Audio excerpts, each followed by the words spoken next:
দেখুন এখানে একটি বিভাজ্যতার অঙ্ক আছে। অঙ্কটা কি বলেছে, নিচের কোন সংখ্যাটিকে 11 দিয়ে ভাগ করলে কোনো ভাগশেষ থাকবে না। নিচে 4টে অপশন আছে। এবার কি করব, আমাদের তাহলে 11 দিয়ে বিভাজ্যতার নিয়ম আমাদের জানতে হবে। প্রত্যেকটা অপশনকে তো 11 দিয়ে ভাগ করে যদি দেখি তাহলে অনেক সময় লাগবে, তাহলে সেটা আমরা করব না। আমরা কি করব, 11 দিয়ে বিভাজ্য নিয়মটা জানবো, সেটাই আমি জানাবো। খুবই সহজ দেখুন। আর পরীক্ষাতে বিভাজ্যতার অঙ্ক থেকে সব থেকে বেশি আসে 11 দিয়ে বিভাজ্যের অঙ্কই কিন্তু সব থেকে বেশি আসে।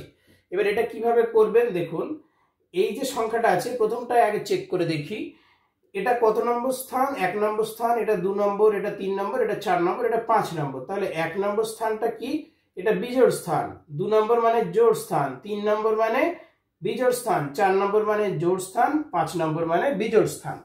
এবার কি করব, আগে বিজোড় স্থানগুলোকে যোগ করব। তাহলে 8 এর সঙ্গে 9 যোগ করব, তার সঙ্গে 7 যোগ করব। তাহলে কত হচ্ছে,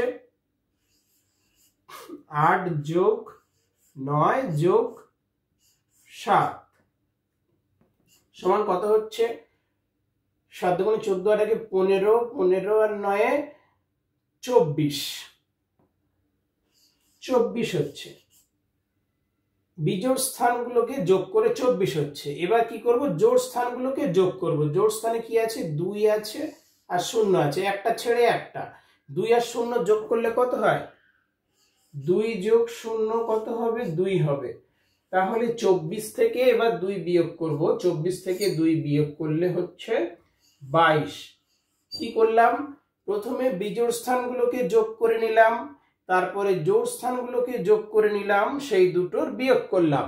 করে এবার যে সংখ্যাটা আসবে সেটা যদি 0 হয়, অথবা 11 হয়, অথবা 22 হয়, অর্থাৎ 0 অথবা 11-র গুণিতক যদি হয়, 11, 22, 33, 44, এইভাবে 11-র গুণিতক যদি হয়, তাহলে সংখ্যাটি 11 দিয়ে বিভাজ্য।